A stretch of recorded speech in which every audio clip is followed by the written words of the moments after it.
আমরা আমাদের চেয়ারম্যান সাহেব বেশ করি, উনি আমাকে ফোন করছেন। আসসালামু আলাইকুম। আসসালামু আলাইকুম প্রদর্শক শ্রোতা, এবং সেখানে কঠিন উত্তেজনা চলছে। চলুন ভিডিওতে বিস্তারিত দেখে আসি।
जाओगा जाओ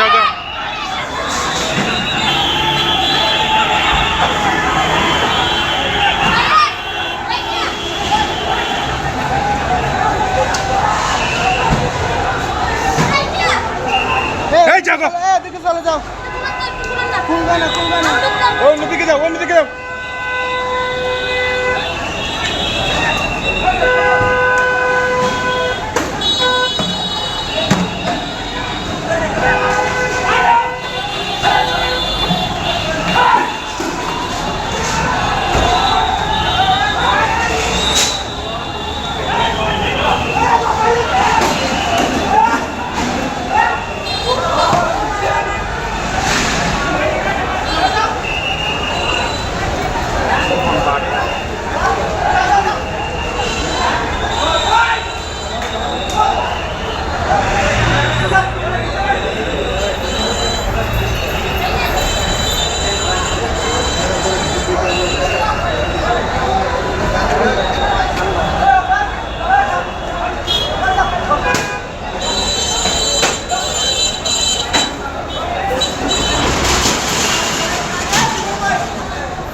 ठीक है चलो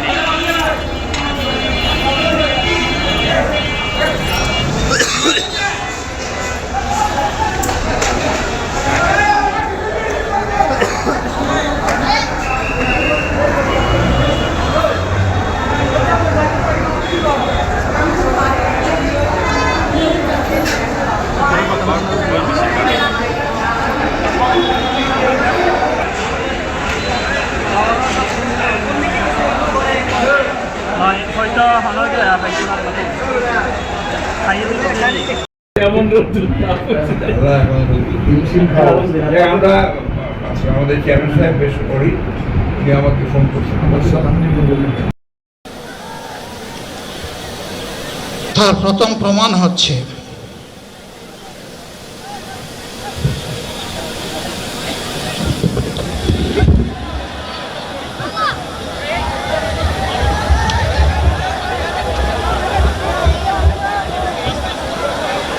আপনারা অবস্থান করুন যার যে জায়গায়।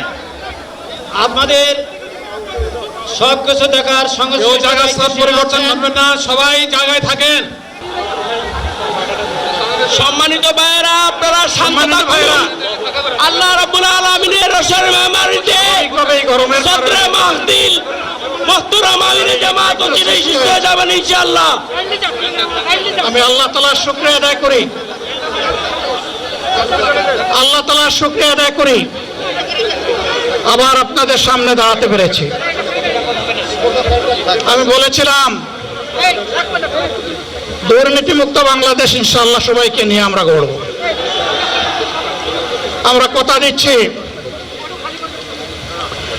বাংলাদেশ জামাত ইসলামী যদি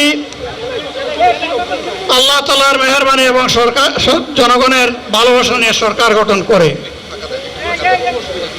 তাহলে $2006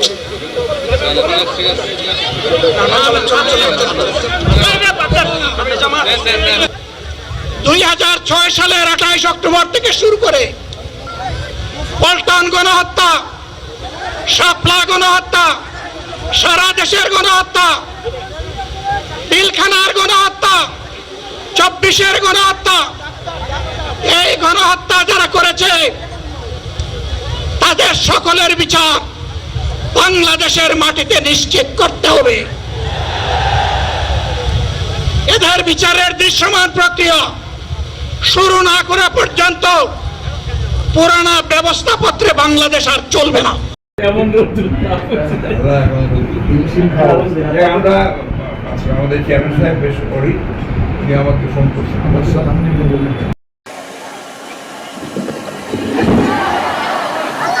আসসালামু আলাইকুম। আজকে একটা অসাধারণ দৃশ্য দেখলাম। আমি অনেককাল সাংবাদিকতার সঙ্গে জড়িত, কিন্তু এইরকম দৃশ্য আমি আসলে দেখি নাই। মানে একটা দলের নেতার যে কী পরিমাণ ডেডিকেশন থাকতে পারে, আজকে ডাক্তার শফিকুর রহমান কিন্তু সেটা প্রমাণ করে দিলেন। তিনি অসুস্থ হয়ে ঢলে পড়ে গেলেন, আবার উঠে দাঁড়ালেন, বক্তৃতা দিলেন, আবার পড়ে গেলেন, কিন্তু মাইক্রোফোন তিনি ছাড়েননি। তিনি বক্তৃতা শেষ করেছেন এবং শেষ সময় তিনি বলেছেন, অনেকেই আমাকে বলেছেন যে বক্তৃতা শেষ করেন, আর বক্তব্য দেবেন না, আপনি অসুস্থ হয়ে পড়বেন। তিনি বলছিলেন হায়াত মওত আল্লাহর কাছে, যখন আল্লাহ ডাক দেবে তখন কেউ আমাকে ফেরাতে পারবে না, আমাকে যেতে হবে। সুতরাং আমি শেষ করব, আমার যতক্ষণ পর্যন্ত দম আছে, জীবন আছে, আমি শেষ করব। তিনি শেষ করেছেন। আমি অবাক হয়ে গেলাম। মানে এই ধরনের অনেককে হয় যে পড়ে যায়, এ হয়, তারপর শেষ, মানে আর বক্তব্য দিতে দেয় না, কিন্তু তিনি কিন্তু দিয়েছেন। এবং সেই সঙ্গে দেখলাম যে এই রাজনৈতিক দলের নেতাকর্মীরা কী ধরনের সুশৃঙ্খল। নেতা যা চেয়েছেন সেটাই কিন্তু তার মনোবাঞ্ছা পূরণ করেছেন।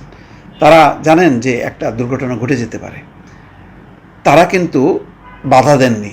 তারা আপ্রাণ চেষ্টা করেছেন নেতাকে সুস্থ রাখার জন্য। দেখলাম কেউ ফ্যান দিয়ে বাতাস করছে, কেউ পেছনে ধরে আছে, মানে তারা শঙ্কা করছেন। এবং এত বড় সমাবেশে কোনো উচ্ছৃঙ্খলা দেখা যায়নি, একদম শৃঙ্খলার সাথে পুরো বিষয়টা তারা নিয়ন্ত্রণ করলো। এবং দেখলাম শেষে একজন ডাক্তার এসে, নিশ্চয়ই দলীয়, সে তার বিপি চেক করছে, অর্থাৎ তার যে প্রেশার কত ফল করলো, কী অবস্থায়। মানে এইরকম একটা উদ্বেগ উৎকণ্ঠার মধ্যে কিন্তু ডাক্তার শফিকুর রহমান শেষ পর্যন্ত বক্তব্য দিলেন। তার বক্তব্যের আমি বিষয়বস্তু বলবো না, দুর্নীতি মুক্ত সমাজের কথা বলেছেন যে আগের এই একই অবস্থা বহাল থাকবে, সেজন্যই কি আমরা এই পরিবর্তন ঘটালাম, এই জন্য কি এত জীবন গেল। সবচেয়ে বড় কথা হলো যে তিনি বলছেন, আমি যতটুকু শুনেছি, আরও অনেক কথা বলেছেন, আমার সবগুলো মেমোরিতে নেই। তিনি বলছেন যে এই দলের কেউ এমপি হলে তারা কোনো সুযোগ সুবিধা নেবে না, কোনো গাড়ি নেবে না, ফ্ল্যাট নেবে না, প্লট নেবে না। এবং তিনি দুর্নীতির বিরুদ্ধে এক ধরনের জিহাদ ঘোষণা করলেন, একটা রাজনৈতিক কমিটমেন্ট। সবচেয়ে বড় কথা হলো, দেখেন এই অবস্থায় যখন কি তিনি প্রথমেই পড়ে গেলেন, একদম চোখের সামনে দেখলাম। আমি মানে নিজে দেখছিলাম টেলিভিশনের লাইভটা, হঠাৎ করে দেখলাম যে পড়ে গেলেন। আমি ভাবলাম যে মানে তাকে সরানো হবে, দ্রুত হাসপাতালে নিয়ে হবে, না, ওই চিন্তা করেননি। এবং তিনি হয়তো যেতে চাননি। মানে এইরকম বয়স, নিশ্চয়ই ওনার বয়স আমি যেটা গেস করি 70-র উপরে হবে, কিন্তু দ্রুত হাসপাতালে যাওয়া, জীবন রক্ষা করার চেষ্টা করা বিন্দুমাত্র বলেন। ওই স্টেজে বসে পড়ে তিনি কিন্তু বক্তব্য দিলেন, বক্তব্য শেষ করলেন। তিনি যেহেতু দাঁড়াতে পারলেন না, প্রথমবার যখন কি পড়ে গেলেন, দ্বিতীয়বার উঠলেন, আবার যখন পড়ে গেলেন, তখন বসে বসে তিনি বক্তব্য দিলেন। এবং কোনো সমাবেশে বিশৃঙ্খলা নেই, স্টেজেও বিশৃঙ্খলা নেই। যাদের সহযোগিতা করার জন্য আসার দরকার, তারা দ্রুত ছুটে এসে তাকে সহযোগিতা করলেন।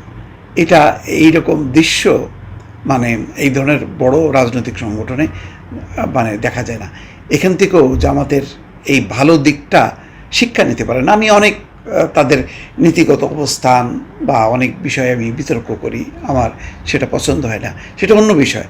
কিন্তু যেই ডেডিকেশনটা তারা দেখালেন, দেখলাম যেটা নিজের চোখে কিভাবে আমি বলবো যে না এটা মিথ্যা, এটা যা দেখলাম এটা সত্য না, এত বড় আত্মপ্রতারণা করতে পারবো না। নিজের চোখে দেখলাম এই ডেডিকেশন।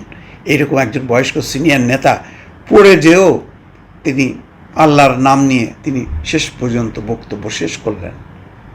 এটাও কিন্তু রাজনীতি যারা করেন, রাজনীতিকে যারা আদর্শ হিসাবে ভালোবাসেন, তাদের শিক্ষা নেওয়ার বিষয় আছে। দর্শক ভালো থাকবেন, আল্লাহ হাফেজ।